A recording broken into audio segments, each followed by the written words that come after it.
उन्हाळ्यामध्ये जेव्हा चिंच येते ना, केव्हा एकदाची ही रेसिपी बनवते असं होते.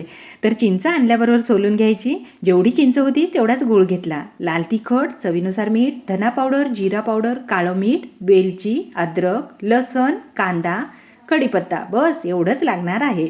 छान त्याला वाटून घ्यायचं. आता वाटताना मिक्सरच्या भांड्याचा वापर करू नका, खलबत्त्यामध्येच वाटा, चव भारी लागणार आहे.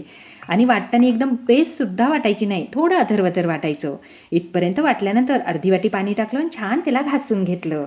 हे पहा अशा पद्धतीने. तर या ठिकाणी ही चटणी खाण्यासाठी तयार झालेली आहे. पण अशी न खाता मी यावर तेलाचा तडका देणार आहे. जर तुम्ही तेल खात नसाल ना, तर अशी खाल्ली तरी छान लागणार आहे.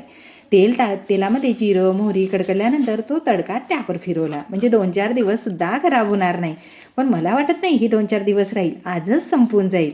आता मला ही चटणी कशासोबत आवडते, मस्त गरमागरम इंद्रायणी भात केला आणि त्यासोबत ही थंडगार आंबट गोड चटणी, आहा एक नंबर, जबरदस्त चव. इतकी मस्त लागते ना. आणि उन्हाळा असल्यामुळे याची चवसुद्धा खूप मस्त लागते. पण माझी बनवायची पद्धत कशी वाटली कमेंट्स करायला विसरू नका.